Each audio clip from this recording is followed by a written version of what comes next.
দেখুন, বিভিন্ন জায়গায় নতুন সরকার যে পদক্ষেপ নিচ্ছে সেগুলো আপনাদের সামনে পরিষ্কার হচ্ছে, এবং সেই পদক্ষেপগুলো মানুষ মানছে না। এতদিন পর্যন্ত যেটা ভাবা হতো যে মনে হয় সমাজের এই অংশের মানুষ মানবেন না, এই যে পারসেপশন তৈরি করা হয়েছিল, ভাবনা যে রাজাবাজারে কেউ হেলমেট পরবে না, এটা পারসেপশন তৈরি করা হয়েছিল। অথবা রাস্তার উপরে রাস্তা আটকে নামাজ ওরা পড়বেই, ওদের তোলার মতো কারোর ক্ষমতা নেই, আইন কানুন সেখানে ভোঁতা। কিন্তু আইন যে সবার জন্য, মানে শাসকের আইন নয় বরঞ্চ আইনের শাসন চলবে, এই যে কথাটা বারবার বলা হতো, সেটা আজকে পরতে পরতে মানুষ অনুভব করছে। খুশির ঈদ, এটা তো মানে যে ঈদটা আজকে পালিত হলো, এই ঈদ তো মূলত বকরি ঈদ। কিন্তু নামাজ রীতি বা নামাজ পড়া বা আল্লাহর কাছে প্রার্থনা করা, মান্নাত করা, তার যে অনুষ্ঠানগুলো হয় আজ কিন্তু রীতি মেনে, সরকারের নিয়ম মেনে, ধর্মকে মাথায় রেখে, মেনে, রেসপেক্ট করে সেটা পালিত হলো। কিন্তু আচ্ছা, আপনাদের মনে হচ্ছে না যে কেন তাহলে পূর্বতন সরকারের কেউ, এমনকি কংগ্রেস সরকারও বটে, তারা যখন ছিলেন, বা তৃণমূল যখন ছিলেন, বা বামেরা যখন ছিলেন, কেন তারা সাহস দেখাননি বলতে? তাহলে কি তাদের এই 30%-এর ভোট আইনের শাসনের চাইতেও বেশি জরুরি ছিল, যার জন্য দিনের পর দিন অনুপ্রবেশ, দিনের পর দিন ধর্মের নামে অতিরিক্ত সুযোগ সুবিধা দেওয়া, আইন শৃঙ্খলাকে বুড়ো আঙুল দেখানোর প্রক্রিয়া চলেছে? আসুন আপনাদেরকে আজকের এই বকরি ঈদের নামাজের, আমরা সম্মান করি ধর্মকে, সেই ছবি আমরা আজকে দেখতে পেলাম। কি, আসুন একবার আপনাদেরকে দেখাই। দেখুন, কলকাতার রেড রোড পুরো ফাঁকা, রেড রোড পুরো ফাঁকা। এটা হচ্ছে ব্রিগেড প্যারেড গ্রাউন্ডে, দেখতে পাচ্ছেন রেড রোডের সেই এন্ট্রিটা, এই হচ্ছে এন্ট্রি, গাড়ি ঘোড়া চলছে। সকালবেলায় যখন পুরো রাস্তা বন্ধ থাকতো এবং অন্যান্য বছরের মতো, আর একদিকে আমরা দেখতে পাচ্ছি কি ব্রিগেডে অত্যন্ত শ্রদ্ধার সঙ্গে ধর্মীয় রীতি পালন করে, পাশে মাথায় রাখতে হবে আইনের শাসনকে পালন করে এই মুসলিম সম্প্রদায়ের যারা মানুষ ছিলেন তারা কিন্তু তাদের এই বকরি ঈদের সকালবেলার প্রাতঃ নামাজের যে কাজ সেটা তারা সম্পন্ন করলেন। অসাধারণ এই ছবি। একদিকে আইনের শাসনও মানা হলো, অন্যদিকে ধর্মকে পূর্ণ শ্রদ্ধাও দেওয়া হলো। কিন্তু আমাকে বলুন তো, যে কেন অন্যান্য সরকারেরা এই সাহসটুকু দেখাননি? তাদের কি দায়বদ্ধতা ছিল যার জন্য বাংলাদেশের সীমানা খুলে দিয়ে, দিনের পর দিন বর্ডার না দিয়ে, কাঁটাতারের বেড়া না দিয়ে, জমি অধিগ্রহণে সাহায্য না করে দিনের পর দিন অনুপ্রবেশকারীদের ঢোকাতে সাহায্য করেছেন? কেন? দেখতে পাচ্ছেন ছবি, একদিকে হচ্ছে, আর ঠিক আজকের এই একই দিনে আরেকটা ছবি আপনাদেরকে দেখাই। আমি সকালবেলা উঠেই দেখলাম যে রাজ্যের মুখ্যমন্ত্রী শুভেন্দু অধিকারী ঈদ শুভেচ্ছা জানিয়েছেন, সেই ছবিটা যেমন আছে। পাশাপাশি আমার প্যানেলে উপস্থিত থাকা সুমন রায়চৌধুরী, কংগ্রেস নেতা, তিনিও দেখলাম বেশ সুন্দর করে একটা ছবি দিয়ে ঈদ মুবারক লিখেছেন, আজকে পোস্ট দিয়েছেন। কিন্তু পাশাপাশি এটা মাথায় রাখতে হবে যে ধর্ম পালন করতে গিয়ে আইনের উল্লঙ্ঘন করা তো চলবে না কখনো। যদিও সুমনদাদের হাতে এখন এই মুহূর্তে সেই মানে প্রশাসনিক যে ক্ষমতা সেটা এখন নেই, ঠিক আছে, কিন্তু আগে ওনারা কখনো দেখাননি। কেন দেখাননি আমি জানি না। আরেকটা ছবি দেখাই, সেটা হচ্ছে মায়াপুরের ছবি, ইস্কনের চন্দ্রোদয় মন্দির, সেখানে গোশালা আছে, আপনারা জানেন। এই গোশালাতে আজ রাজ্যের মুখ্যমন্ত্রী শুভেন্দু অধিকারী তিনি ব্যক্তিগত কারণে গেলেন, ব্যক্তিগতভাবে, মানে একজন ভক্ত হিসাবে তিনি গেলেন। তার উপস্থিতি আজকে কোনো প্রশাসনিক বা রাজনৈতিক কর্মকাণ্ড নয়, তিনি নিজে একজন ভক্ত। ইস্কনের আগেও তিনি গেছেন, আজ তিনি মায়াপুর মন্দির প্রাঙ্গণে উপস্থিত থাকলেন এবং তিনি গোমাতার পুজো দিলেন। এমন একটা দিনে তিনি গোমাতার পুজো দিলেন যেদিনে কিন্তু বকরি ঈদ। মূলত আমরা জানি যে ঈদের দিনে গো হত্যা করা হয়, মানে গো আল্লাহর উদ্দেশ্যে সমর্পণ করা হয়, সমর্পণের একটা রীতি আছে। শুধুমাত্র গরু নয়, আরও নানান রকম পশু কুরবানি দেওয়া হয়, তো তার একটা রীতি আছে। ঠিক সেই দিনে হিন্দু সম্প্রদায় বা সনাতনীদের রীতি মেনে গোমাতাকে যে পুজো করা, তাকে শ্রদ্ধা করা, সেটাও কিন্তু মুখ্যমন্ত্রী করলেন। তিনি বারবার বলছি এটা রাজনৈতিক বা রাজ্যের কোনো বিষয় নয়, তিনি ব্যক্তিগতভাবে উপস্থিত ছিলেন। আজকে মায়াপুর মন্দির প্রাঙ্গণে সাংবাদিকদের প্রশ্নের উত্তরে কি বলেছেন রাজ্যের মুখ্যমন্ত্রী একবার শোনাই আপনাদের, শুনুন।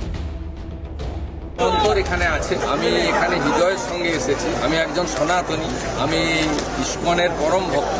আমি শ্রীলা প্রভুপদ গোটা পৃথিবীব্যাপী হরে কৃষ্ণ মন্ত্র, প্রভু শ্রী জগন্নাথ দেবের রথযাত্রা, তিনি একমাত্র ব্যক্তি গোটা পৃথিবীতে ছড়িয়ে দিয়েছেন। এর থেকে আর বড় কিছু ইসকনের তরফ থেকে কি কোনো কিছু? এরা নিঃস্বার্থভাবে গীতা প্রচার প্রসার করে বহু জায়গায় অপমানিত হয়েছে, এরা থেমে নেই। শ্রীলা প্রভুপদ ঠাকুরের মহাগুরুর যে আশীর্বাদ, তাকে তিনি করেছেন। ইস্কনে এসে রাধা মাধবের দর্শন করা, গোমাতার সেবা করা, শ্রীলা প্রভুপদ চরণে প্রণাম নিবেদন করা, প্রভু শ্রী চৈতন্যদেবকে স্মরণ করা, প্রার্থনা করা, কীর্তন শোনা, ভজন শোনা এবং গীতার বাণীকে গ্রহণ করে আগামী দিনে মানুষের কল্যাণে যাতে আমরা কাজ করতে পারি, পশ্চিমবঙ্গ যাতে আগের মতো তার গৌরব করতে পারি, এই প্রার্থনা নিয়ে এসেছি। আমাদের অনেকগুলো নাম হট্টে আমি বছরে 3 বার রাধা মাধবের অভিষেক করি, এক দোল পূর্ণিমার দিন, এক জন্মাষ্টমীর দিন, আর জগন্নাথ দেবের রথযাত্রা চলাকালীন। আমার সঙ্গে ভক্তিচারু মহারাজের বিশেষ সম্পর্ক ছিল। তিনি যখন মেদিনীপুরে যেতেন আমাকে ডেকে পাঠাতেন এবং একসঙ্গে আমরা প্রসাদ দিতাম। এটা আমার স্মৃতি আছে, আমি এখানে এসেছি, আমরা একসঙ্গে অনেক কাজ করতাম। এটাই হচ্ছে সাম্প্রদায়িক সম্প্রীতির হয়তো একটা উদাহরণ হতে পারে। একদিকে ঈদ পালিত হচ্ছে, যারা মুসলিম ধর্মাবলম্বী তারা বকরি ঈদ, কুরবানি সবই করছেন নিয়ম মেনে, আরেকদিকে হিন্দু সম্প্রদায় তারাও তাদের মতন কাজ করছেন। এটাই কাউকে অতিরিক্ত প্রায়োরিটাইজ করা, অতিরিক্ত সুবিধা দেওয়া, আইনের শাসনকে বুড়ো আঙুল দেখানো, সেটা কিন্তু আজকের দিনে হলো না। আমি জানি না যে রাজনৈতিক ব্যক্তিত্বরা কে কি বলবেন, তবে আমার মনে হয়েছে আপাতভাবে দেখে এটাই হয়তো সাম্প্রদায়িক সম্প্রীতির এক টুকরো ছবি আজকে ধরা পড়ল। যে যার কাজ সঠিকভাবে করুন, আইন মেনে চলুন, অতিরিক্ত অ্যাডভান্টেজ নেওয়ার চেষ্টা করবেন না কারোর থেকে, তারই একটা বার্তা পরিষ্কার আজকে গেল। আমি পরিচয় করে দেবো আজকে যারা আমাদের সঙ্গে রয়েছেন। আমার সঙ্গে রয়েছেন দীপঙ্কর সরকার, অধ্যাপক সরকার, বিজেপির মুখপাত্র হিসাবে আজকে রয়েছেন, স্বাগত জানাই। সুমন রায় চৌধুরী, আমার অত্যন্ত প্রিয় এবং দীর্ঘদিনের আমাদের প্যানেল গেস্ট। সুমন রায় চৌধুরী জাতীয় কংগ্রেসের মুখপাত্র হিসাবে আমাদের সঙ্গে রয়েছেন। আমাদের সঙ্গে অনলাইনে যুক্ত রয়েছেন তৃণমূলের আজকে মুখপাত্র নীলাঞ্জন দাস। আমি নীলাঞ্জন বাবুকেও আজকের অনুষ্ঠানে স্বাগত জানাচ্ছি। আচ্ছা, উনি আর কিছুক্ষণের মধ্যে এসে আমাদের সঙ্গে উপস্থিত হবেন। সুমনদা, আপনার এই আজকের এই দুটো যে ছবি দেখলেন, একদিকে ঈদ পালিত হলো, নিয়ম মেনে হলো, রাস্তা আটকে হলো না, তো এবং পাশাপাশি মায়াপুরও পুজো হলো, মানে গোমাতার পুজো হলো, যজ্ঞ হলো সনাতনী রীতি মেনে। এটাকে কি সাম্প্রদায়িক সম্প্রীতির ছবি বলতে আপত্তি আছে? নিয়ম মেনে সবাই সবার ধর্ম পালন করবে, নিয়ম মেনে প্রশাসনিক যেগুলো আদব কায়দা আছে সেগুলো মেনে আমরা বেঁচে থাকব এবং একটি ডিসিপ্লিনড সোসাইটি তৈরি হবে। এটাই তো জাতীয় কংগ্রেসের কথা, এতে তো কোনো অসুবিধা কিছু নেই। এতদিন তো ছিল না সেটা না, কোনটাকে আপনারা নামাজ পড়ার বিরোধী তো কখনো কোনো কংগ্রেস নেতা করেন না, আজও পারবে না করতে। আপনি বলুন যে রেড রোড পড়ে নামাজ পারবেন না। পশ্চিমবঙ্গে কংগ্রেস শেষ শাসন ক্ষমতায় 49 বছর আগে ছিল। তা 49 বছর আগের ঘটনা আমি তো আপনাকে বলতে পারবো না, তবে কংগ্রেস দেশটাকে প্রায় 70 থেকে 75 বছর শাসন করেছে। কেউ জাতীয় কংগ্রেসের দিকে আঙুল তুলে বলতে পারবে না যে বা কোনো একটি ধর্মে প্রতি বেশি সখ্য দেখিয়েছে, কোনো একটি ধর্মকে অবহেলা করেছে। আমরা বহুত্ববাদে বিশ্বাস করি, যারা বিশ্বাস করেন না তাদের কাছে নানা রকমের ছল চাতুরি রয়েছে, ছলনা রয়েছে বিভাজন তৈরি করার। আমি তো অন এয়ার বলছি, যদি নিয়ম মেনে আজকে যে মুসলিম সম্প্রদায় তারা আজকে ব্রিগেড প্যারেড গ্রাউন্ডে নামাজ পাঠ করেছেন, খুশি মনে বাড়ি ফিরেছেন, কোনো অসুবিধা নেই। কোনো জাতীয় কংগ্রেসের নেতা আপনাকে বলতে যাবে না খুব খারাপ হয়েছে। আমি সেটা বলিনি, কিন্তু আমরা কি বলছি, আপনারা তো কখনো কেউ আমরা কি বলছি, রাজ্যে বিরোধী ছিলেন না তা নয়, বিরোধী তো কণ্ঠ আছে। আরে আমার কণ্ঠ আপনি রুদ্ধ করছেন কেন? আরে না এখন মহা মুশকিলের ব্যাপার। এখন রুদ্ধ করছে, কিন্তু তখন তো আপনার বলা না না, আমি তো একটা কথাই বলছি, সরকার মনে করেছে রাস্তা বন্ধ করে নামাজ পড়া উচিত নয়, তারা নামাজ পড়তে যাবেন রেড রোডে, ব্রিগেড প্যারেড গ্রাউন্ডে, তারা গেছেন সুষ্ঠুভাবে কুরবানির নামাজ। এবং শুধু তাই নয় সুমন্ত, আমি একটু অ্যাড করি, আজকে একই সঙ্গে রাজাবাজার, তপসিয়া, তিলজলা, মেটিয়া বুরুজ, পার্ক সার্কাস সমস্ত জায়গায় আমাদের বক্তব্যটা কি? আপনারা আইন প্রণয়ন করুন আলোচনা করে, যাতে কেউ না মনে করে যে না আমি সংখ্যালঘু বলে আমি নিপীড়নের শিকার হচ্ছি। আরে শেষ করতে দিন। আরে আপনি ভারতীয় জনতা পার্টির হয়ে ব্যাখ্যা দিচ্ছেন কেন? আমি তো এটাই বুঝতে পারছি না। ফ্যাক্ট বলছি দাদা, আমি তো সরকারের বিরোধিতা করিনি কোথাও। আমি তা বলছি না, আপনারা তো এতদিন বলেননি, আজকে আপনি সরকারের প্রশংসা করছেন। আরে করতেই পারেন না, প্রশংসার ব্যাপার নয়। যদি ওনারা কোনো আইন প্রণয়ন করে থাকেন এবং তাতে সংখ্যালঘু সম্প্রদায় কোনো অসুবিধা বোধ না করে থাকে, সুন্দরভাবে গিয়ে নামাজ পড়ে যে যার বাড়ি ফিরে এসে থাকতে পারে, সেখানে জাতীয় কংগ্রেস আপত্তিটা তুলেছে কোথায়? একটা স্টেটমেন্ট প্রদেশ কংগ্রেস সভাপতি বা কংগ্রেস নেতাদের দেখান যে আমরা বলেছি না ব্রিগেডে হয়ে খুব খারাপ হয়েছে। কোথাও দেখেছেন কি? আমি যেটা বলছি অদ্ভুত ব্যাপার। আপনি দীর্ঘদিনের বক্তা, অসুবিধা নেই, আমি জানি যে ভাষাগতভাবে বা এই কারিগরিভাবে আপনি ব্যাপারটাকে অন্যদিকে নেওয়ার চেষ্টা করবেন। দীপঙ্কর দা, এই যে সাহস, আমি আবার পরিষ্কার বলছি, এই সাহস বর্তমান সরকার দেখালো যে আইনের শাসন প্রতিষ্ঠা করতে হবে, ধর্মের নামে অতিরিক্ত সুবিধা দেওয়া চলবে না। এই যে অবস্থান, এটাকে দীর্ঘদিন ধরে কংগ্রেস, তৃণমূল, সিপিএম, আপনাদের হিন্দুবাদী দল এবং সাম্প্রদায়িক দল বলে চাই, coat unquote, I repeat again, BJP সাম্প্রদায়িক দল, তারা হিন্দুদেরকে তোষামত করছে বা হিন্দুত্বের কথা বলছে, সনাতনের কথা বলছে, মুসলিমদের কথা বলছে না। কিন্তু আইন উল্লঙ্ঘনকেও সরাসরি সমর্থন জানিয়ে এসছে সমস্ত বিরোধী দল, একদিকে বাম, কংগ্রেস এবং তৃণমূল। শুভ সন্ধ্যা সকলকে। সুমনদা খুব সুন্দর বলছিলেন, একটুখানি সুমনদাকে সংযোজন করি যে আইন প্রণয়ন নয়, আইন প্রণয়ন ভারতবর্ষের সংবিধান অনুযায়ী 1950 সালের আইনটা ছিল, কংগ্রেস তখন সরকারে ছিল, কংগ্রেস কোনোদিন প্রয়োজন বোধ করেনি এই বাংলায় আইনটাকে প্রয়োগ করার জন্য। 1950 সালের আইন আজকে ভারতীয় জনতা পার্টির নয়, পশ্চিমবঙ্গ সরকার হলো, শুভেন্দু অধিকারী মুখ্যমন্ত্রী হলেন, আইনের শাসন প্রতিষ্ঠিত হলো, নামাজ পড়ার জায়গা রেড রোড নয়, ব্রিগেড প্যারেড গ্রাউন্ড, নামাজ পড়ার জায়গা রাস্তা আটকে নয়, হচ্ছে গিয়ে নির্দিষ্ট ঈদগায় নামাজ পড়ার জায়গা।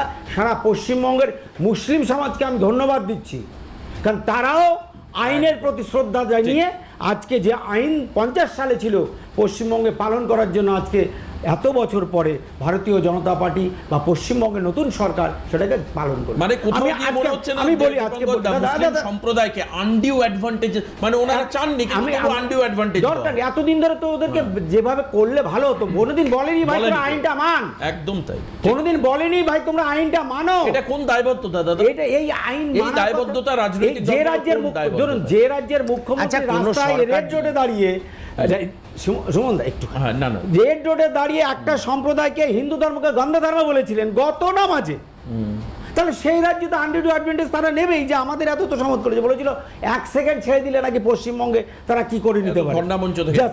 এটাই বিভিন্ন সময় বিভিন্ন বক্তব্য। আমি আজকে এই আলোচনাটা আমি একটুখানি বলতে চাই, আমি একটা কথা বলতে চাই, দাদা একদম আমি বলি, আজ থেকে 540 বছর আগে এই নবদ্বীপ ধামে যিনি জন্মগ্রহণ করেছিলেন তিনি সারা পৃথিবীতে সাম্যবাদের জনক মহাপ্রভু চৈতন্যদেব। আর সেই চৈতন্যদেবের জন্মস্থান মায়াপুরে আজকে সনাতনী সেবক পশ্চিমবঙ্গের মুখ্যমন্ত্রী, নবনির্বাচিত মুখ্যমন্ত্রী, বাংলার মানুষের মুখ্যমন্ত্রী, আজকে প্রমাণ হয়েছে সমস্ত সম্প্রদায়, সেই মুখ্যমন্ত্রী আজকে গেছেন এবং পুজো দেওয়ার ধরনটা, আগের মুখ্যমন্ত্রী দেখেছিলেন তো মা কালীকে কীভাবে ফুল দিয়েছিলেন, ঘন্টা কি করে উল্টো করে বাজাতে হয়, উল্টো করে ঘন্টা বাজে নিজের রাজনীতির ঘন্টা বাজিয়ে দিয়েছে, যেটা বাস্তব। আর আজকের মুখ্যমন্ত্রী মন্দিরে গেছেন, যেভাবে সুমনদার বিরোধী থাকতে পারেন, আপনি আমার বিরোধী থাকতে পারেন, কিন্তু আমরা আমরা যেভাবে ছোটবেলায় ষষ্ঠাঙ্গ প্রণাম করা একদম, দেখেছিলাম একদম। সেভাবে প্রণাম করে মন্দিরে গেছে। একদম। তৃতীয় দাদা, যে আমাকে একটা বিরতি দিন। তৃতীয় ষষ্ঠাঙ্গ প্রণাম করাটাই রীতি। আমি 30 সেকেন্ড একটা শুধু তাই না, না, নয়, সুমনদাও নিজে খুব আগে বড় যে করে কালী পুজো আগে করেন, মুখ্যমন্ত্রী উদ্যোক্তাও। যিনি গেছিলেন, হ্যাঁ। আজকে সাধুরা বলেছেন মুখ্যমন্ত্রী যাওয়ার সময় ভিতরে মাত্র 5-6 জন ঢোকার চান্স পেয়েছিলেন এবং তাদেরকে একেবারে যাতা কলে যেখানে যেতে পারেন যেতে পারেন। কিন্তু আজকের বাংলার মুখ্যমন্ত্রী দেখিয়ে দিয়েছেন একদম। মন্দিরে তিনি একা নন, সমস্ত ভক্তবৃন্দরা, অসাধারণ, অসাধারণ। সাধু সন্ন্যাসীরা সত্যি তারা তাই। সামনে গিয়ে কথা বলতে পেরেছেন, সত্যি তাই। তারা তাদের বক্তব্য যেমন জানাতে পেরেছেন, শুভেচ্ছা জানাতে পেরেছেন, একদম। তারাও ওদিকে হরে কৃষ্ণ বলেছেন, মুখ্যমন্ত্রী ওদিকে জয় নিতাই বলতে পেরেছেন। একদম। এটাই বাংলা, আর এটাই বাংলার 500 বছর 45 একদম, বছর আগে এটাই ছিল, হয়তো আজকেও আছে। এটাই হয়তো সাম্প্রদায়িক সম্প্রীতির নতুন সমীকরণ। সাম্প্রদায়িক সম্প্রীতির এই শব্দটা সম্প্রীতির ব্যবহার করবেন না, এটা হচ্ছে কি একটা দেওয়া ওই সিপিএম এর টুট করে দেওয়া। আচ্ছা আচ্ছা আচ্ছা, বেশ। সাম্প্রদায়িক সম্প্রীতি এইটাই হচ্ছে এটাই এইটাই হচ্ছে বাংলার স্বাভাবিক চিত্র। সংস্কৃতি। আচ্ছা, এটাই সংস্কৃতি। এটাই নীলাঞ্জনের সাম্প্রদায়িক নীলাঞ্জন সম্প্রীতি দাস বলে আমাদের জানা সঙ্গে নীলাঞ্জন দাস আমাদের সঙ্গে এসে উপস্থিত হয়েছেন, তৃণমূল কংগ্রেসের মুখপাত্র। একটা ছোট্ট বিরতি নিতে হচ্ছে সময়ের কারণের জন্য। দ্রুত ফিরে এসে নীলাঞ্জন বাবুর কাছে যাব, সঙ্গে থাকবেন সবাই। নীলাঞ্জন বাবু, যে সম্প্রদায়কে আমি আছি বলে সম্প্রদায় কন্ট্রোলে আছে বলেছিলেন না মমতা বন্দ্যোপাধ্যায়, আপনার মনে থাকবে ধর্ণা মঞ্চ থেকে, এবং যে মমতা বন্দ্যোপাধ্যায় রেড রোডে দাঁড়িয়ে নামাজে কি বলেছিলেন বা অভিষেক বন্দ্যোপাধ্যায় কি বলেছিলেন আমি আর বলতে চাই না। আজকে দেখুন সেই সম্প্রদায় কিন্তু সরকারি নিয়ম আইন মেনে সুন্দরভাবে ধর্ম পালন করলেন। মাঠে তারা বকরিদের নামাজ পড়লেন, ধর্মীয় রীতি রেওয়াজ তারা পালন করলেন। কোথাও তাদের মধ্যে উচ্ছৃঙ্খলতা দেখতে পাওয়া গেল না, চিৎকার চেঁচামেচি গন্ডগোল কিচ্ছু দেখা গেল না। বুঝতে পারছেন? এবার আমার কথা হচ্ছে মমতা বন্দ্যোপাধ্যায় দেখুন গতবারও ওই নামাজের দিনে কি অসাধারণ দায়বদ্ধতা থেকে উনি এবং অভিষেক বন্দ্যোপাধ্যায় দুজনেই হাত ধরাধরি করে চলে গিয়েছিলেন রেড রোডে। দেখুন এবার কিন্তু এই সাম্প্রদায়িক ইয়ের কথা মনে পড়েনি ওনার, উনি কিন্তু এবার আর যাননি। মুসলিম ভাইদের পাশে দাঁড়ানোর আর ওনার প্রয়োজন হয়নি। কি অসাধারণ না বলুন? দেখুন রাজনীতি কত কিছু করতে পারে না। এবার আর মনে পড়েনি মমতা বন্দ্যোপাধ্যায়। আজকে দেখুন শুভেন্দু অধিকারী নিয়ম করেছেন, কেউ ডিস্টার্ব করেনি। আবার উনি দেখুন একজন হিন্দু হিসাবে উনি কিন্তু মাথায় টুপি পরে গিয়ে ওই ইয়েতে দাঁড়াননি, আপনার না রেড রোডে না, ওই যে ব্রিগেড ময়দানে উনি যাননি। উনি কিন্তু ওনার ধর্ম পালন করেছেন। তৃণমূল কংগ্রেস দিনের পর দিন মুখে মুখে এই কথা বলে এসছে, ধর্ম যার যার উৎসব সবার, কিন্তু কাজের কাজ কিচ্ছু করেননি। কিভাবে একটা রাজনৈতিক দল আইনকে বুড়ো আঙুল দেখিয়েছে দিনের পর দিন, অ্যাজ ওয়েল অ্যাজ কিভাবে মানুষের সমস্যা করেছে বলুন দেখি। আজকের জন্য কখনো অনুশোচনা হয়? কিছু বলবেন দাদা আজকে? একদমই কিসের অনুশোচনা হবে আমি বুঝতে পারছি না। প্রত্যেক বছর তৃণমূল কংগ্রেসের যে 15 বছরের শাসনকাল, সেখানে এই ধরনের অনুষ্ঠান হতো, সামাজিক সমস্ত অনুষ্ঠান, রিলিজিয়াস অনুষ্ঠান, সেখানে প্রত্যেকটিতেই মমতা বন্দ্যোপাধ্যায় তিনি রাজ্যের প্রশাসনিক প্রধান হিসেবে তিনি উপস্থিত থাকতেন এবং মানুষের উৎসবে তিনি সামিল হতেন। এতদিন এটা রেড রোডে হতো, এখন সেটা সরকার মনে করেছে সেটা অন্যত্র শিফট করেছে, সমাজের যারা মানুষ তারা মেনে নিয়েছেন, এটার মধ্যে তো কোনো সমস্যার কিছু আমি মনে করছি না। এত স্বাভাবিকভাবে বলছেন, এতে সাধারণ মানুষের সমস্যাটা একবার ভাবলেন না? যে রেড রোডটা আটকে থাকলে রাজাবাজার, তপসিয়া, তিলজলায় যেভাবে ঈদ পালন হতো, এবার কি সেটা হলো? অসুবিধা হয়েছে বলে আমি জানি না। আপনি কবেকার উচ্ছৃঙ্খলতার কথা বলছেন আমি জানি না। আপনি বলছেন এবার সবকিছু শৃঙ্খলা, একটা রাস্তা আটকে রেখে একটা না দেখুন, আপনি আমাদের অতিথি, আপনি আমাদের অতিথি, আপনাকে আমি বলবো এই শব্দটা যে আপনি ভাবের ঘরে চুরি করছেন, এটা তো ভালো শোনায় না। এটা তো ভালো শোনায় না যে আপনি ভাবের ঘরে চুরি করছেন। দেখুন সাধারণ মানুষকে রেড রোডটা আটকে দিয়ে রাজাবাজারে ঢোকা যেত না, তিলজলা, তপসিয়া, পার্ক সার্কাসে যাওয়া যেত না এই দিনগুলোতে। আপনি বলছেন যে কোনো জায়গায় কিছু হতো না। আপনার সমস্যা, যাওয়া যেত না, আপনার হয়তো কিছু সমস্যা। আপনি কিভাবে যেতেন? টপকে শুনুন, আপনি রেড রোডে কিভাবে যেতেন? হেলিকপ্টার নিয়ে যেতেন? কোনোদিনও এই সময় ঈদ উজ জোহার সময় কোনোদিনও উচ্ছৃঙ্খলতা হয়েছে বলে আমার তো জ্ঞানে নেই, প্রথম কথা। দ্বিতীয় কথা, আপনি বলছিলেন একটা সম্প্রদায়ের কথা, যেটা তিনি ধর্ণা মঞ্চ থেকে বলেছেন, এই এসআইআর করে মানুষের ভোট কাটা হচ্ছিল, তখন মমতা বন্দ্যোপাধ্যায় সেই ধর্ণা মঞ্চে ছিলেন, তিনি সেখানে বলেছিলেন, তিনি একটি আচ্ছা আমাকে একটা কথা বলবেন নীলাঞ্জন দা, আমাকে আপনাকে কারেক্ট করছি। আচ্ছা বলুন। সেখানে একটি সম্প্রদায়ের কথা তিনি বলেছিলেন, পরে দলের মুখপাত্ররা তার অনুমতি নিয়ে তার ক্লারিফিকেশন দিয়েছিল যে তিনি মিন করতে চেয়েছেন এটা বাঙালি সম্প্রদায়ের কথা বলেছে, বাঙালি কমিউনিটিকে বলেছে। তিনি একবার, এটা আপনি জানেন না, সেটা আপনার মানে প্রবলেম হতে পারে, প্রথম কথা। দ্বিতীয় কথা, গান্দা ধর্ম। এই গান্দা ধর্ম নিয়ে আমার মনে আছে এখানে বিজেপির যিনি মুখপাত্র বসে আছেন তার সাথেও আমার ঠিক মোটামুটি 1-1.5 বছর আগে এটা নিয়ে আলোচনা হয়েছে। আমি তখনও বলেছিলাম, মমতা বন্দ্যোপাধ্যায় যেটা বলেছে, এটা বিজেপির আমদানি করা যেই ধর্ম সেটা গান্দা ধর্ম। বাঙালিরা রামকৃষ্ণ পরমহংসের হিন্দুত্বে বিশ্বাস করে, স্বামী বিবেকানন্দ হিন্দুত্বে বিশ্বাস করে। আমরা বিজেপির এই হিন্দু, আপনারা ধরতে পেরেছেন যে বিজেপি কোন হিন্দু ধর্মটা আমদানি করেছিল? ভারতীয় সংস্কৃতি, সেটাকে আমরা মানি না, সেটাকে আমরা স্বীকার করি না বিজেপি কোন হিন্দু ধর্মটাকে আমদানি করেছে এটা আপনি ধরতে পেরেছেন? আমার দ্বিতীয় প্রশ্ন, দাদা একটু শুনুন, আপনি একটু শুনুন। দেখুন এখানে বসে দুজন অনেক পুরনো প্রবক্তা চুপচাপ কত সুন্দর ধৈর্য ধরেছেন। 1950 সালের যে আইন, সে আইনটাকে আপনারা বছরের পর বছর লঙ্ঘন করেছেন।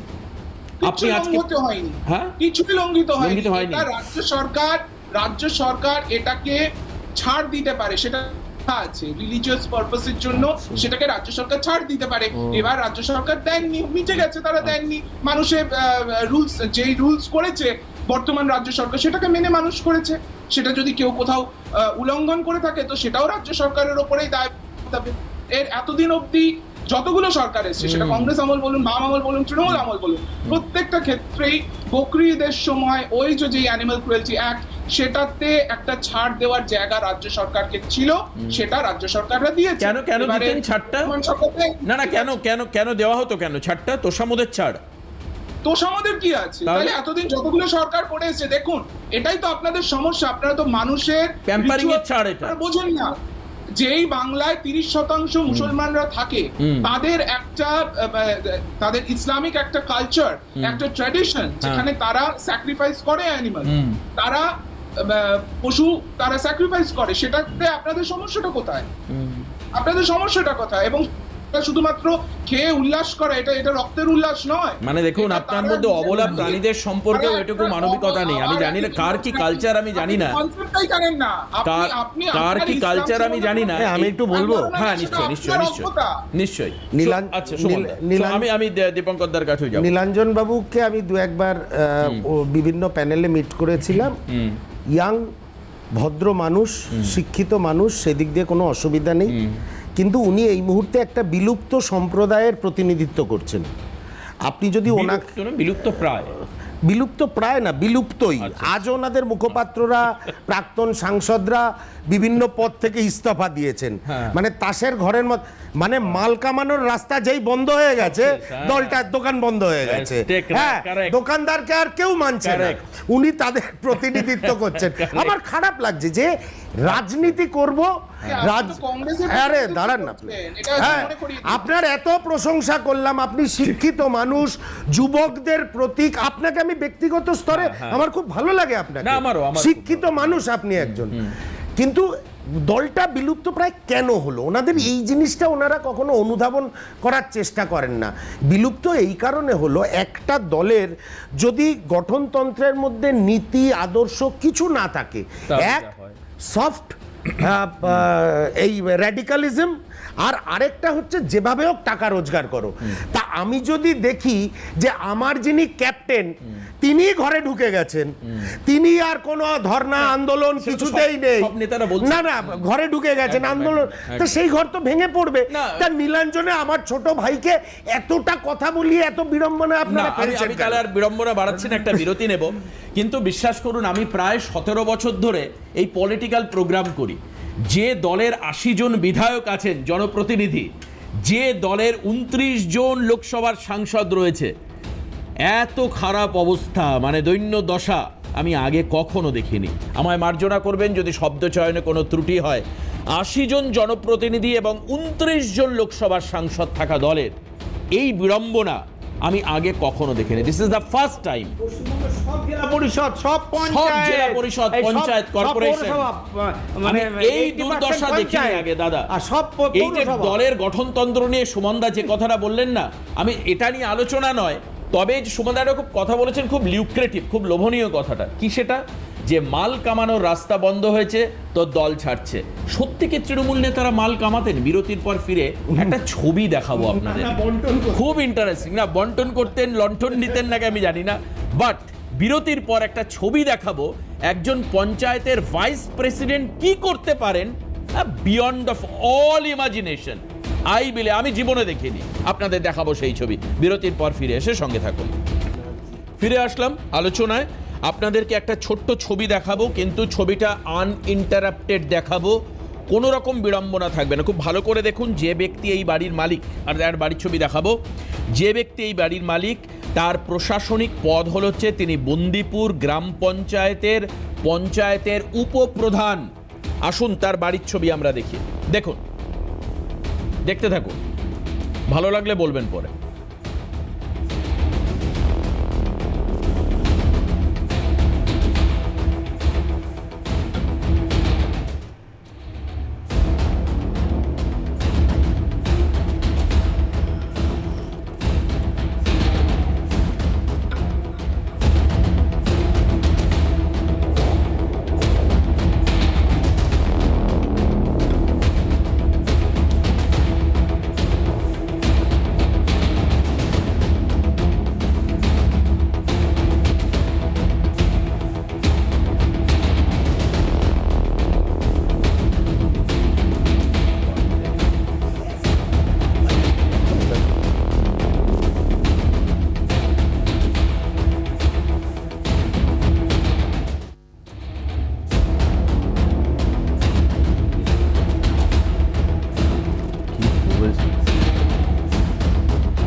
দেখো,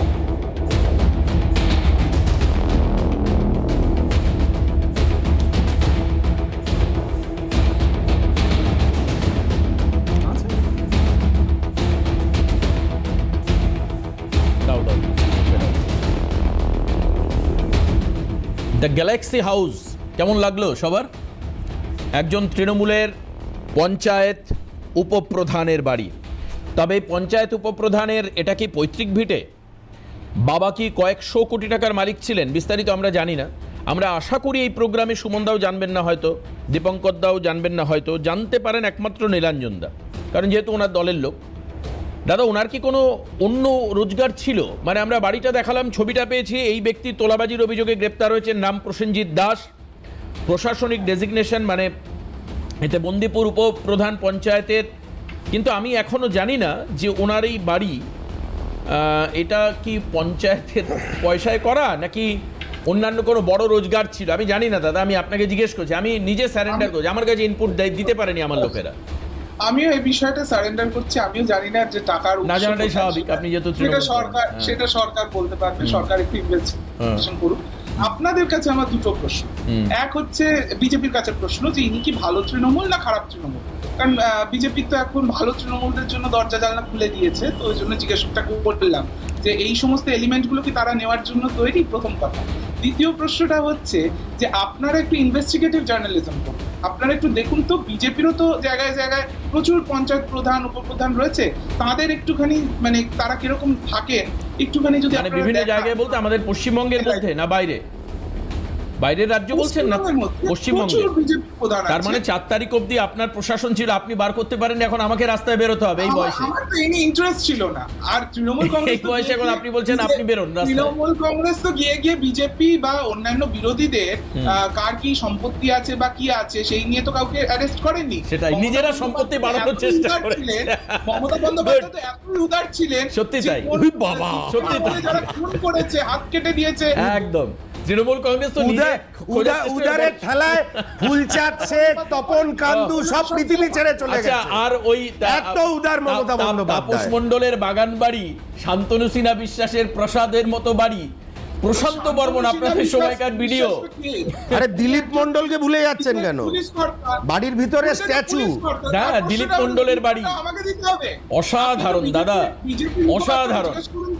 বিজেপি মুখপাত্রকে আমার নিজেরই খুব ভালো লাগে যে সত্যি যদি এত হাই প্রোফাইল একটা রাজনৈতিক দল হয় যেখানে এত লোক বা কি বাড়ি ছোট করে দেখালে কেউ বুঝতে পারে, বড় করে দেখাও দিলীপ মণ্ডলের বাড়ি।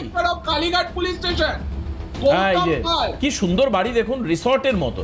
এর আগেরটা ছিল পুরো কর্পোরেট ফর্মে তৈরি বাড়ি, এখানে আবার সুইমিং পুল, কত সুন্দর। গৌতম পালের বন্দুকটা দেখান। কোনটা? গৌতম পালের বন্দুক, ওটাও সুন্দর দেখতে। গৌতম পালের বন্দুক? হ্যাঁ, তার আগে তো মসলন্দপুরের অজিত সাহার 200 রাউন্ড গুলি দেখাতে হবে। তাও 700 রাউন্ড, হ্যাঁ 700 রাউন্ড, 600 রাউন্ড গুলি। শুভেন্দু অধিকারী তাকে তার সিএমও তে পোস্টিং দিল। এই বেশ দেবাশিস, তোমরা সেই রাজীব শেখ আরে না ভাই। কি নাম তাকে ভুলে যাচ্ছ? দুই বউ, হ্যাঁ। বড় বউয়ের একটা তাজমহল, ছোট বউয়ের একটা তাজমহল। সব। জিজ্ঞেস করা হয়েছিল আপনার পাশাপাশি দুটো বাড়ি কেন, বললে এটা বড় বউয়ের জন্য এই তাজমহল, ছোট বউয়ের জন্য এই তাজমহল। সেও এরকম এক গ্রাম পঞ্চায়েত প্রধান প্রধান। আমার কথা নেই। দীপঙ্কর দা, হ্যাঁ। নন্দীগ্রামের সেই নেতা কি আবু তাহের নাকি তার বাড়ি দেখে মমতা ব্যানার্জি বাড়িতে না ঢুকে বেরিয়ে চলে গেছিলেন, মনে আছে? হ্যাঁ, আবু আরে তাহের নাম সেসব- এক্ষুনি আর মনে আসছে না। ওই, হ্যাঁ। ওই বিখ্যাত নাম আর কি, হ্যাঁ। কর্মাধ্যক্ষ ছিল নন্দীগ্রামে। হ্যাঁ, হ্যাঁ, একদম। আবার শুভেন্দু দাদার এগেনস্টে অনেক কিছু বলেছিল। হ্যাঁ, হ্যাঁ। আর সে সময় মনে হয় একটুখানি বুঝতে ভুল হচ্ছিল তৃণমূলের। আর এসব তৃণমূল সম্পর্কে না বলাই ভালো। কিন্তু এই প্রাসাদ নিয়ে বলছেন কার বাড়িতে নাকি কানাডা থেকে ঝাড় লন্ডন আছে। সে তো আপনার হাওড়াতে অরূপ রায়ের অনুগামী যে, সে তো হ্যাঁ, শামীম আহমেদ। শামীম আহমেদ। তার প্রাসাদের নিচে বা বাড়ির নিচে প্রাসাদ। সে অত মাটি উঠে কোথায় গেল, মাটিগুলো কোথা থেকে তুলে মানে কালীঘাটি দিয়ে এসেছিল, তার জন্য মানে প্রাসাদ তৈরি করতে পেরেছিল। মানে দাদা সত্যি party with difference। বন্দিপুরটা এখান থেকে বেশি দূর না, আপনার এখান থেকে ভাবতে খুব হবে, সম্ভবত সোজা যদি যান 4-5 কিলোমিটারের মধ্যে যাওয়া যাবে, আধা ঘন্টায় আপনি আমি ঘুরে চলে আসতে পারবেন। আর এই যে প্রসেনজিৎ বাবু পঞ্চায়েতের উপপ্রধান, এই দায়িত্ব যদি বিজেপি সরকারকে নিতে হয়, বিজেপি সরকার খুঁজে বের করবে এরা চুরি করবে, এরা ডাকাতি করবে, এরা বন্দুক রাখবে, এরা লুট করবে, এরা পাট খেতে টাকা রাখবে, এরা ধর্ষণ করবে, এরা পার্ক স্ট্রিট ঘটাবে, এরা গান্ধুনি ঘটাবে, এরা আর্জিকর ঘটাবে। আর এদের এইগুলোকে খুঁজে বের করা দায়িত্ব বর্তমান ভারতীয় জনতা পার্টির সরকার। আর নির্লজ্জ, বেহায়া, চোর, তোষণকারী বেশ একটা বিরতি একটা নিই। সরকার বিগত 15 বছরে বাংলায় থেকে গেছে। আর বাংলার লোকের জীবন ওষ্ঠাগত করে দিয়েছে। একটা- বেকারদের চাকরি চুরি, ঠিক বালি চুরি, কয়লা চুরি, পাথর চুরি। দাদা আমি বিরতি নিয়ে ফিরবো। তাদের আমি বিরতি নিয়ে ফিরছি দীপঙ্কর দা, 1 মিনিট। কিন্তু না বলবেন, আপনি তো টানা বলছেনই, কোনো অসুবিধা নেই, আপনি বুতো বলবেন। কিন্তু প্রশ্ন হচ্ছে যে একটা জায়গায় পুলিশের প্রতি আপত্তি রয়েছে আমাদের এখনো পর্যন্ত এই রাজ্য পুলিশের, সেটা হচ্ছে প্রচন্ড গরমের কথা চিন্তা করে কিছু কিছু নেতাকে হাফ প্যান্ট আর গেঞ্জিতে অ্যারেস্ট করছেন। এটা ঠিক নয়। যে অপরাধী তাকে এই কমফোর্টটা দেওয়া আমার মনে হয় উচিত না। হাফ প্যান্ট পরে আরাম করে গেঞ্জি পরে রাস্তা দিয়ে হাঁটতে হাঁটতে যাচ্ছে, এটা মনে হয় পুলিশ কি ঠিক করছেন? আমি আসবো বিরতির পর, ফিরে এসে আলোচনায় থাকবো, সঙ্গে থাকবো। ফিরে আসলাম আলোচনায়, আমরা আলোচনায় থাকবো। কিন্তু এর মধ্যেই তৃণমূল অনেকটা, আমরা ছোটবেলায় আজও মনে আছে যে তাস খেলতে পারতাম না, বাট তাস দিয়ে ঘর বানাতাম, এটা বাস্তব। তাসের উপর তাস রেখে ধাক্কা লেগে যদি পড়ে যেত, দুটো একটা তাস পড়তো না, পুরোটাই মাটিতে পড়ে যেত, খুব কষ্ট লাগতো। কিন্তু আজকে অনিয়ম, বেনিয়ম, দুর্নীতি, এতে যদি দল ভাঙে, তো আমার মনে হচ্ছে যে হয়তোবা দুর্নীতি শেষ হচ্ছে। কোনো একটা দল নয়, বরঞ্চ দুর্নীতি, তোলাবাজি, অবক্ষয়, সামাজিক অনুপ্রবেশকারী, এই ইতিহাস এটা শেষ হচ্ছে, এটা ডিসলভ হচ্ছে আমার যা দেখে মনে হচ্ছে। আমি জানি না কে কি বলবেন। আমি প্রথম যাব নীলাঞ্জনের কাছে। নীলাঞ্জন, আজকেই শান্তনু সেন, গতকাল অরূপ চক্রবর্তী, সুশান্ত ঘোষ, একদিকে কাকলি ঘোষ দস্তিদার, আমি ছোট বড় আরও নেতার কথা বলবো না, দলে তো আর মানে আদতে থাকলো কি? এই তো আমরা আছি, আমরা তো লড়ছি। আর যারা এই বেরিয়ে যাচ্ছে এখন, তাদের নিশ্চয়ই ভিতরে কোথাও ভয় আছে। তারা মমতা নিশ্চয়ই বন্দ্যোপাধ্যায়কে কোথাও কবিতা লিখতে হচ্ছে গিরগিটি বলে। না অবশ্যই এরা গিরগিটি না তো কি, এদের গিরগিটিও এদের দেখে লজ্জা পাবে, এদের দেখে লজ্জা পাবে গিরগিটি। আমি নিজে বলছি, এরা বড় নেতা হতে পারেন। কার জন্য নেতা হয়েছেন? মমতা ব্যানার্জির জন্য। তাকে আজকে দল একটুখানি এবং এমন কিছু খারাপ পরিস্থিতিতে, আপনি একটু আগে খুব রাইটলি বলছিলেন যে তৃণমূল কংগ্রেসের এখনো 80 জন বিধায়ক রয়েছে, সংসদে প্রায় 42 জন সাংসদ, তো 42 জন আবার কোথা থেকে আসছে আপনাদের? তো যারা বেরিয়ে যাচ্ছেন তাদের নিশ্চয়ই 42 জন বেরিয়েছেন এমন নাকি? কিছু ভয় রয়েছে, তাদের নিয়ে ভয় নিয়েছে কাজ আমাদের করছে গুলো। যে এমন কিছু করেছি যেটা নতুন সরকার এসে আমাকে ধরবে। এই ভয়ের জায়গা থেকে তারা আজকে এই ধরনের পদক্ষেপ নিচ্ছেন। এবং এটা শুধু নেতা মন্ত্রী সাংসদ এরা নন, দলের কিছু মুখপাত্র যারা বড় বড় লেকচার মারছেন এতদিন অভিষেক বন্দ্যোপাধ্যায়ের ক্যামাক স্ট্রিটের অফিসের বাইরে হত্যে দিয়ে পড়ে থাকতেন, জন্মদিনে বড় বড় কেক গিফট এইসব নিয়ে নিয়ে দাদা দেখা এ তো দিতে হতোই, দাদাকে সন্তুষ্ট না করলে তো চলবে না, না? কর্মীরা পারতো না। কিন্তু দলটার নাম তৃণমূল কংগ্রেস, তৃণমূল স্তরের আমাদের মতো কর্মীরা মমতা বন্দ্যোপাধ্যায় অভিষেক বন্দ্যোপাধ্যায়ের সাথে আছে। যতদিন আছি ততদিন এই দল কিচ্ছু হবে না। মমতা বন্দ্যোপাধ্যায় অভিষেক বন্দ্যোপাধ্যায় যতদিন আছেন এটাই দল। দল মানে নেত্রী এবং কর্মী, এই নিয়ে দল চলে। মোটামুটি যারা একটা চলে যাচ্ছে আমি বলবো এতে দল শুদ্ধ হচ্ছে, দল থেকে একটা ব্যাড ব্লাড বেরিয়ে যাচ্ছে। এর জন্য আমি অত্যন্ত খুশি। যত তাড়াতাড়ি আরো যারা যাবো মনে করছেন পাঁচিলে টাচিলে বসে আছেন, পাঁচিল থেকে মানে সত্তর নেমে পড়ুন। বিজেপি দাদা কি বলবেন? সুমন দাকে বলি, লাস্টে আমি দীপঙ্কর দার গায়ে যাবো। সত্যি এটা নীলাঞ্জন মনে করছেন দল শুদ্ধ হচ্ছে, শুদ্ধিকরণ চলছে। নীলাঞ্জনের কথাগুলো অরূপ শান্তনু সেনরা শুনতে পাচ্ছে কিনা আমি জানি না। যাই হোক, ওরা না হয়তো শুনবে, যখন পাবলিক ডোমেনে বলছে আজ না হয় কাল শুনবে হয়তো। ওরা দেখুন এই যে ইস্তফাগুলো হচ্ছে সিরিয়াল রেজিগনেশন, এটা হচ্ছে মরাল ব্রেকডাউন থেকে। দিনের পর দিন তারা কি দেখেছে, তাদের নেত্রী কোনো দুর্নীতি, সবসময় দুর্নীতিকে ব্যাকআপ দেয়। কোনো ধরনের ধর্ষণ হলে, মহিলাদের উপরে অত্যাচার হলে যারা সেটার প্রতিবাদ করে, হয় তারা ট্রান্সফার হয়ে যায়, তারা কম্পালসারি ওয়েটিংয়ে চলে যায়, এবং সেই ঘটনাকে বাংলার মহিলা মুখ্যমন্ত্রী ডিফেন্ড করার চেষ্টা করেন। এটা আজকে নয়, যারা আমি শেষ করে নীলাঞ্জন, আমি তোমায় ইন্টারাপ্ট করিনি। আমি একটা সিম্পল এক্সাম্পল দিচ্ছি। আজকে তো আপনারা দিলীপ মণ্ডলের বাড়ি দেখাচ্ছেন, ওই বন্দিপুরের বাড়ি দেখাচ্ছেন, অনেক বাড়ি দেখাচ্ছেন। আজ থেকে 7 বছর আগে নদিয়ার চাপড়ার তৃণমূল নেতা রাজীব শেখ 2 বউয়ের জন্য 2টি তাজমহল বানিয়েছে। আজকের কথা বলছি, 7 বছর আগের কথা, 7 বছর আগের কথা বলছি। বিষয়টা হচ্ছে এইটা ওদের কালচার মজ্জায় ঢুকে গেছে। একদম পয়সা রোজগার করতেই হবে, বেআইনিভাবে পয়সা রোজগার করতে হবে। দিদি যতদিন বেঁচে আছে লুটে পুটে খেলে, দিদি না থাকলে আর আমাদের খুঁজে পাওয়া যাবে না। তাই হচ্ছে কোনো রাজনৈতিক দলের যদি বেসিক প্রিন্সিপাল না থাকে, আইডিওলজি না থাকে, শুধু কংগ্রেসকে ভাঙবো, কংগ্রেসকে শূন্য করে দেব, এই আইডিওলজি নিয়ে যে দল তৈরি হয় সেই দলের এই পরিণতি হয়। মমতা বন্দ্যোপাধ্যায়, শুনে রাখুন বাংলার মানুষ আর দর্শকরা, মমতা বন্দ্যোপাধ্যায় যে ঘরে ঢুকেছে আর জীবনে বেরোতে পারবে না। বিজেপিকে যদি কেউ থামাতে পারে সেটা একমাত্র জাতীয় কংগ্রেস। তোমার নেত্রী গণ, নীলাঞ্জন তোমার নেত্রী গণ। আগের বারেও তো গেল সময়। এবার বলছি যে এই যিনি বলছিলেন এই তোলামূলের হয়ে আর কি, যে কার জন্য নেতা হয়েছে, সত্যি সত্যি তো যার জন্য নেতা হয়েছে তার জন্য তাদের নামের পাশে চোর পড়েছে।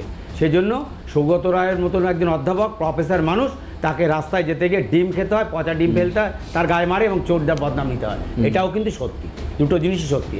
এবার এই বাংলার মানুষের তৃণমূল কংগ্রেসের চুরি দিচ্ছে, তৃণমূল কংগ্রেস চুরি করেছে, এটা সবাই ব্যাপার। কিন্তু এই চুরিটাকেই প্রাতিষ্ঠানিক রূপ দেওয়া, সেটা তৃণমূল কংগ্রেস করেছে। এবং এরা প্রথম যেদিন ধরা পড়েছিল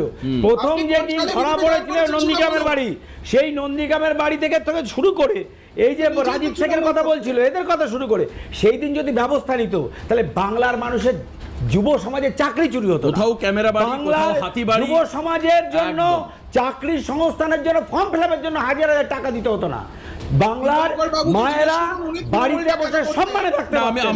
তাদেরকে দূর করতে বললে ঘটনা ঘটতো না, কসবার মতন ঘটনা ঘটতো না। আর এরকম যারা 2 নম্বরই করে এই বাংলা সংস্কৃতি শেষ করেছে, এইরকম ধরনের লোকগুলোরও জন্ম হতো না। আমাদের শেষ করতে হবে। পিছিয়ে গেছে।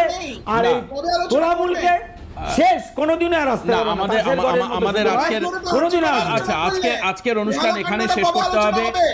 পাট বাগানে টাকা পাওয়ার পরেও বস্তা বস্তা টাকা পাওয়ার দীপঙ্করের পরেও টাকা কিছুটা নিয়ে নিয়ে না, তৃণমূলের যারা আছে মুখপাত্রের সঙ্গে ভাগ করে খায়।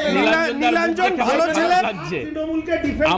আমার খারাপ লাগছে না, এই প্রাসাদের মতো বাড়ি দেখার পর, পাটবাগানের খেলা দেখার পরেও নীলাঞ্জন দাকে সমর্থন করতে হচ্ছে তৃণমূলকে। এটা রাজনৈতিক দায়বদ্ধতা।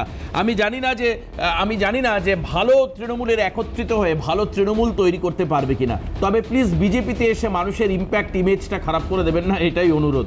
যারা ভালো তৃণমূল তারা ভালো তৃণমূলে থেকে ভালো করে তৃণমূল কংগ্রেসটাকেই গড়ে তুলুন, আমরা এটাই হয়তো চাইবো। যাই হোক, সুমন দা, দীপঙ্কর দা এবং নীলাঞ্জনকে সবাইকে ধন্যবাদ জানাই, আর আপনাদেরকেও যারা এতক্ষণ এই প্যানেলে আমাদের সঙ্গে ছিলেন। পরের খবরে নজর রাখবেন, ভালো থাকবেন, সুস্থ থাকবেন, নমস্কার।